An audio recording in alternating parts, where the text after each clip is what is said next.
All right, viewers, Syed Ali and Ziad Khan, we are back, and we have been talking a lot about fractured American democracy. What has been going on, what has changed, and what is changing very, very rapidly. The landscape of our democracy, the largest, the most accomplished, the oldest democracy in the world, the leader of the Western world. What has happened to our democracy over time? Syed and Ali, we've been talking, and since we got distracted in other things which we will be talking about, so much has happened. We are here to talk about that. Syed, welcome, and let's get started. Let's see what we got for our audience. So today we will be talking about an event that happened last night, which was regarding Marjorie Taylor Greene, who was an avid supporter of Trump, resigning from her House seat in Georgia. So after a vitriolic exchange of harsh words, a battle of words that happened between Trump and her, and she resigning from her position, I believe January 5th is the last day of her in the office. She made, in her statement, she mentioned that she was sick and tired of the uni-party system targeting both parties, not just Republicans or Democrats. And she was also tired of the foreign agendas being implemented, being enforced on the American people, and how she has always been anti-war against all these wars that are being waged outside of the United States.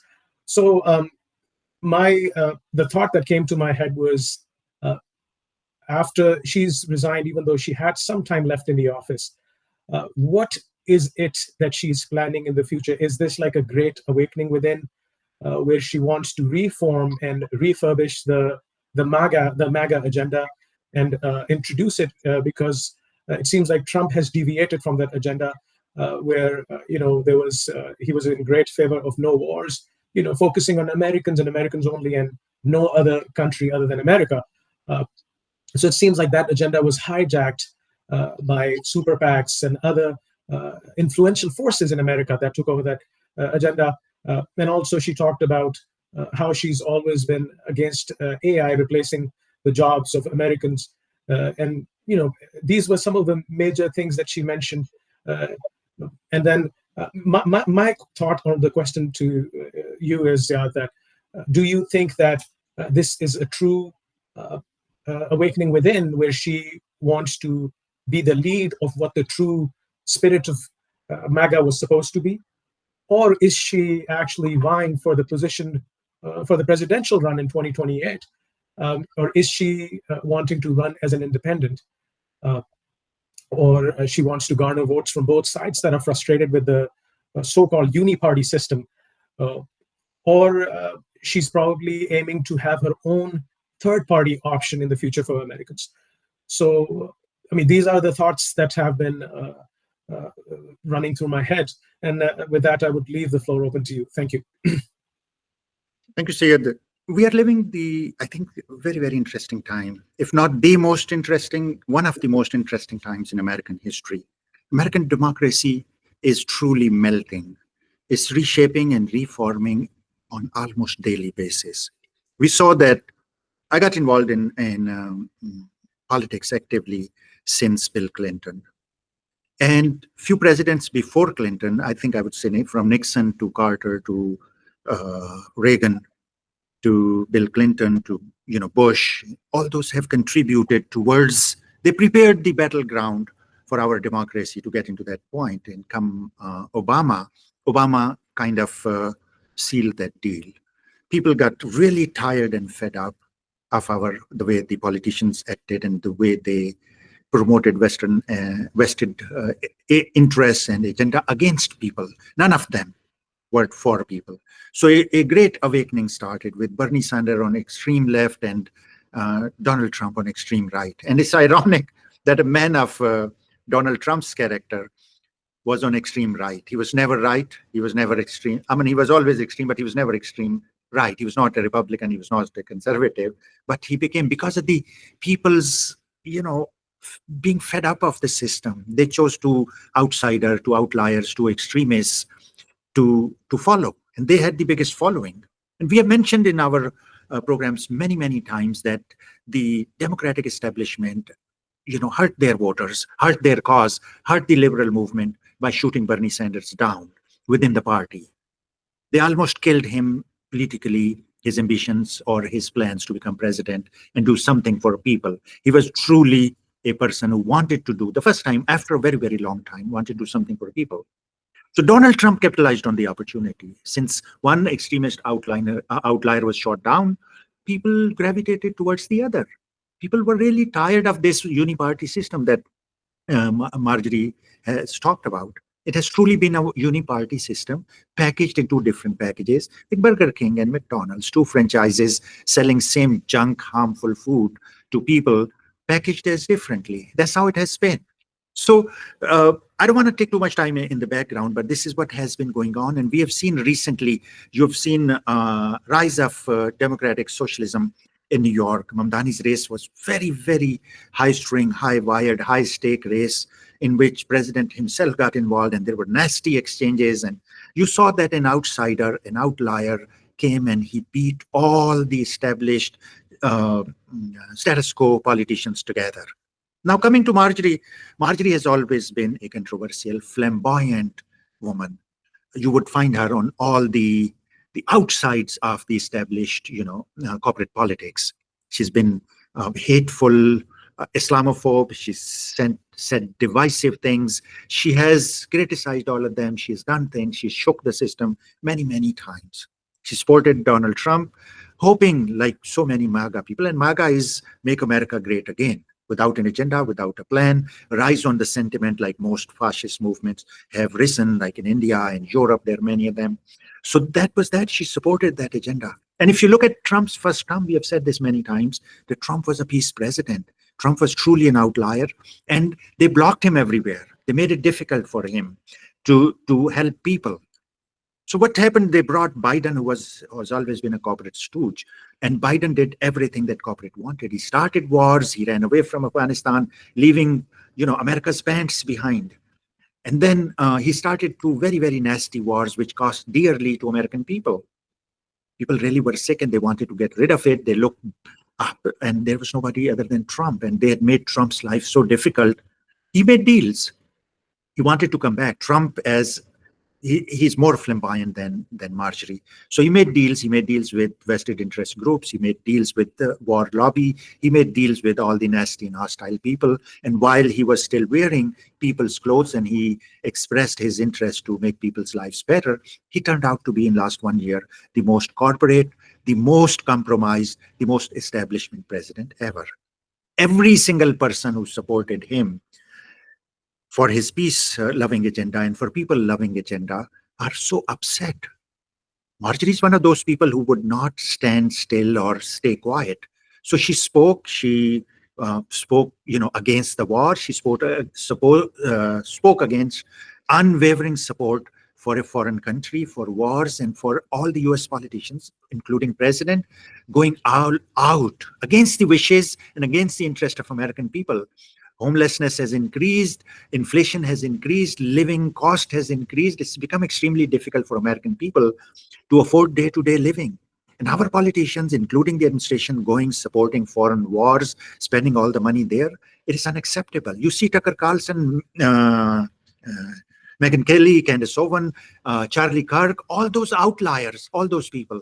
Many of them supported establishment. Many of them supported right-wing agenda. Many of them supported Republican Party unconditionally. They could not do it. These are unusual people. Regardless of whether you agree with them or you don't agree with them, they have shaken this system time and again. They've spoken for people. They've spoken for other interests that they believed in. So Marjorie has come out finally. And then, of course, president is very vindictive man. He's very narcissistic and self-serving person. He would not tolerate anybody who goes against his words, against his agenda, against his action, which Marjorie did, apart from other people. So president went all out after her. He threatened her like he threatens everyone who speaks a word of wisdom or sanity. He threatened her primaries, which seems like were going to be very, very nasty, and they might. So she took this step. She came out. She resigned. What will she do next? Nobody can tell. Nobody can tell about Marjorie. You cannot tell. Like you cannot tell about Trump. And as we talk further, I will talk about that as well. Yes, sir. Ziad, I wanted to ask you a question here. Do you think the enigma of Epstein has a major role to play here as well? Because she was in great support, of the files being released, and she worked with some Democrats as well on this issue. Yeah, well, I wouldn't call it enigma. Mhm. Epstein has been one of the most, controversial, most conspiring, treacherous figures of our modern, not just politics, social life. It's not just politicians who have been a victim or a part of Epstein phenomena. You look at billionaires, you look at other influential rich people in other walks of life, they have been involved in this, very activity. They have been recorded by Epstein, they've been blackmailed by Epstein, they have been, coerced by Epstein. So no American is not affected. Every single American has been affected directly or indirectly by the Epstein phenomenon. So, and all the people who care about America and American people, they want to know and they want this to come out so American people know what happened, how they have been, punked, how they have been sold out to foreign governments based on this process, which has been going on for decades. It's mind-boggling. As I said, Marjorie is one of those people you can't quieten her. You can't keep her aloof or aside. She will get right to the heart of it. You like it or not, you may agree with her or not, but she will shake this system, and she has. Of course, Epstein is part of that. So basically, are you trying to say that we need people who are disruptors within the system that can actually disrupt the system for a better, newer version of the system that comes out, emerges from the disruptions that are caused? Because Marjorie was one of those people that stood by Trump when he even started. So she's one of those uh, like die-hard, uh, long-standing followers of Trump that stood by her. And I think in one of her statements, she also mentioned that how her parents were fighting cancer when she was out in Washington, D.C. She came, and I think her parents flew in to help Trump in his first election run. So when you say that she's people like Marjorie that do create a ruckus in the system, right? So uh, my according to my analysis, I believe that she, if she wanted to gain real political traction, she could have done it on the floor of the House as well, right? She could have gone on the floor of the House to gain as much traction as she can and announced her resignation there. And she does it on a Friday night when people are usually out. There's not much viewership online at that time. So uh, I am thinking that she is truly trying to get the MAGA agenda that was thrown off rail and and plagued by so many other forces. And like you said, the American people have been fooled for a very long time, right? Both the uni-party system that have been fooling them. There's a specifically, I'm going to quote her when she mentioned that there are. I will no longer be the broken and battered housewife who keeps waiting for things to change. So the symbolism here I see is that basically she might have been talking about the American people who have been used and abused by these politicians in the uni-party system for some time. So, see, we must understand that America is not a democracy. America was formed as a republic. It's an oligarchy now. And Bernie Sanders and Trump, both the extreme left and the extreme right, have been addressing this issue in their own ways. MAGA is nothing but a frustration and anger against this system of coercion and exploitation of American people for way too long, and a lot of times for foreign governments. That's what has been happening. And Marjorie Taylor Greene, as divisive and as extremist as she is, and I don't agree with her on many points, and I don't like her, but that's besides the point. You don't have to like or agree with a person's point of view to appreciate them. She doesn't do it. MAGA is nothing but people's frustration, as you said, the housewife analogy, or this. She said it's not about housewives' frustration only, or it's not about MAGA, make America great again. How do you make America great again? What is America? What is a country? What is a democracy? It's people, right? It's people. America is not like deserts and mountains and stones and earth and roads and infrastructure, physical infrastructure. It's all for the people. That's America. If anybody speaks for the people of America in whatever way, they create waves, they create ripple, they bring attention, whether it's Mamdani on extreme left, which the entire left got together to oppose him. That's the hypocrisy. That's the, the dirt of the Western liberal democracy. There's on the right side, most Republicans you see do not support Trump. And Trump doesn't care because he enjoys people's support. Likewise, Marjorie Taylor Greene does not have to seek importance or gain clout in Congress. She was removed from the committee by the Democrats, again, the establishment people. She didn't care. She doesn't care. She's getting out because voice of people is not being heard. Mamdani won because Trump did not do what he promised to people. Affordable living, dignified living, reasonable living. American people are not asking for too much. The concentration of wealth is atrocious in this country. That's why people are speaking. We have not wrapped our heads around billionaires, and we are already talking about trillionaires. These crazy, I don't want to use any words that stop for people from watching our vlog, but they're talking about going to Mars, and they're talking about things which are incomprehensible. It's difficult living in America, one of the greatest cities in the world, New York. It is difficult to live there. More than 40% New Yorkers cannot afford day-to-day living. So Marjorie Taylor Greene is speaking that frustration. She's an important and she's a noticeable and noticed person everywhere. And we want more voices like that. Okay, extreme, nasty, disrespectful, bigoted, whatever, just come out and speak against this system of coercion and exploitation by oligarchs and their facilitators and their handlers and their, exploiter. New York State gave $1 billion in subsidy to Elon Musk. Does he need subsidy? When people are homeless, people can't afford food and their kids cannot afford schools. Marjorie Taylor Greene is a reaction of all of that. That's how I see it. I don't see her as a person. We must come out of this partisan politics and identity politics. At some point, we must talk about this unusual, unique race that happened in Virginia.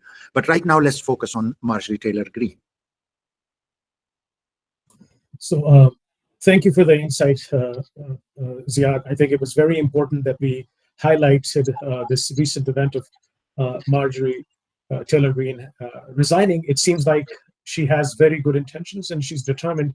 At this point, we cannot exactly gauge what her goal is, but we definitely, as Americans, we need to see what we stand for and what was the premise that this amazing nation was built on.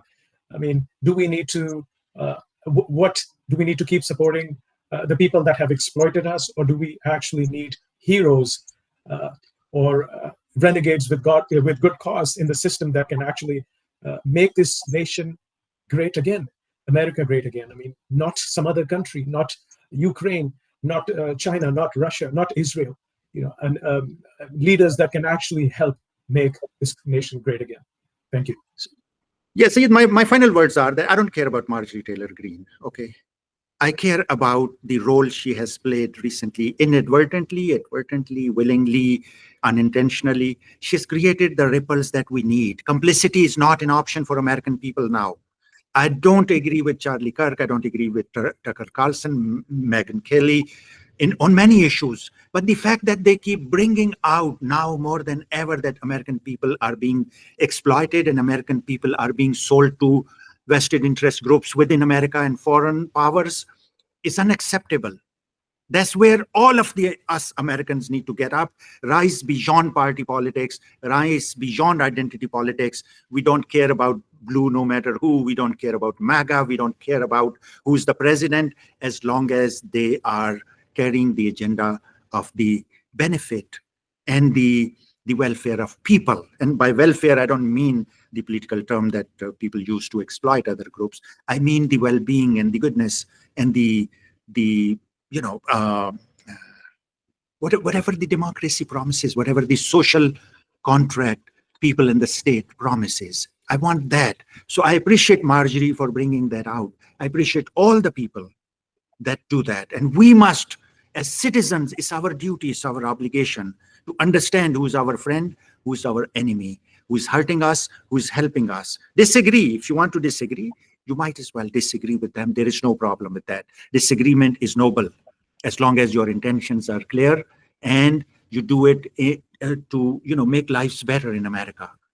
So that's my agenda. That's why I'm very grateful what Marjorie is doing and has done, bringing attention of American people to something. That's her great contribution. So I appreciate that. And we must also do that as well. Thank you very much. Thank you. All right, everyone. This is our thought. Please participate, contribute, engage with us, take our message forward, be a part of this. Democracy is nothing without people, and we are the people. Let's do it together. Thank you.